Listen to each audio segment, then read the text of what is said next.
Sri Gurubhyo Namaha. Hari Om. Hare Rama, Rama Rama, Hare Hare.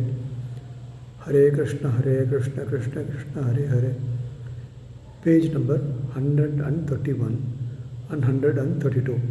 Though there may be internal criticism and ridicule by such vested interest and people unaware of as to why this culture but witness the test of time, those in any other countries who know better are highly appreciative of the refinement of thoughts our forefathers were capable of. Even today, the great thinkers of the world have high regards for our saints, sages, and seers and their contribution in Atma Vidya. Economics, politics, medicine, art, and culture in this country was always inviolably connected to humanness, individual ennoblement, and advance towards self-realization.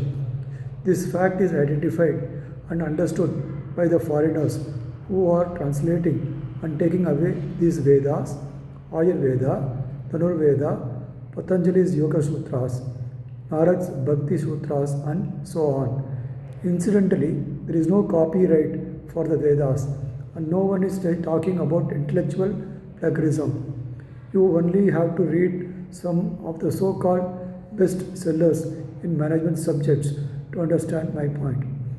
We should be doing advanced studies in our Vedas and Shastras where our strength lies. However much we may try in modern science and technology, we have the handicap of not having state-of-the-art capabilities in research and analysis.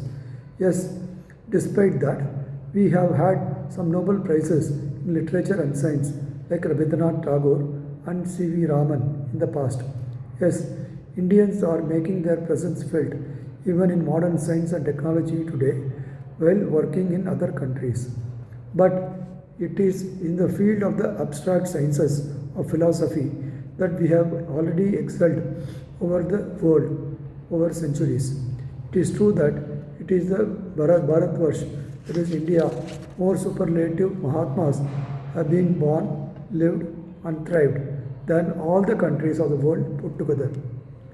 They have all stood for the spiritualism over materialism viewpoint. It is said that we are not even aware of such rich heritage.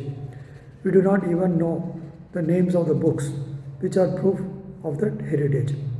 Then we have the temerity to the question, so what if we do not know the names of those books?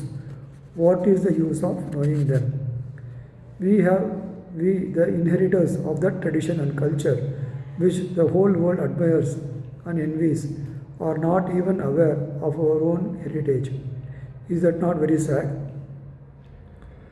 Can we run after money saying, how does it matter what happens to our heritage?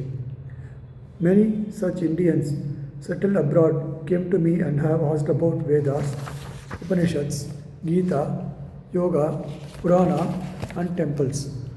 They ask about many subtle aspects of our religion and philosophy.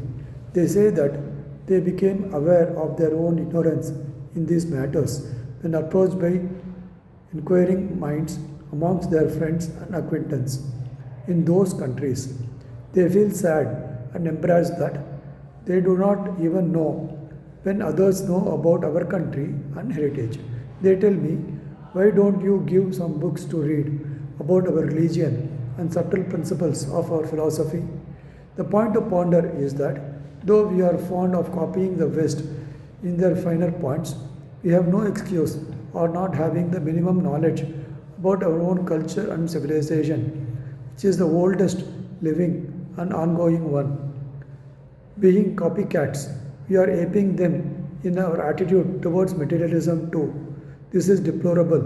The rest of the world does look down on us for our losing faith in our own high ideals of yore.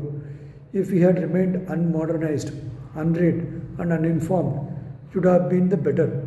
They could have thought of us as being not up to it, but there is no end to our reading, writing, and talking, science, technology, politics, cinema, fiction, and so on. Do not only lag behind but ignore in what should have been our strength, that is, Adhyatmic knowledge, is pathetic to say the least. So, the truly knowledgeable intelligentsia of the rest of the world do look down on the present day Indians. There are many books on our religion and culture, but we do not have time for them. We do read a lot, but all the reading is about what comes to us from the rest of the world only. We read Milton and Wordsworth, but we do not know as to who was Bhavabhuti or Ottakuttar, let alone what they have written. How many of us have read Gita, or for that matter Gitanjali of Tagore? We know about Louis dynasty and Tacitus, not about Suryavamsha and Chandravamsha. Why go to that extent? We do not know the names of the rishis of our own Gotra. What the whole world looks at with credibility, we do not know the basic scriptures of that religion and philosophy. Even when someone comes forward to talk about it, we have no time and inclination to hear. I feel utterly sad about this sorry state of affairs. Sri Gurubhyo Namaha. Hari Om. Rama Rama Rama Rama Rama Rama Rama Rama Rama.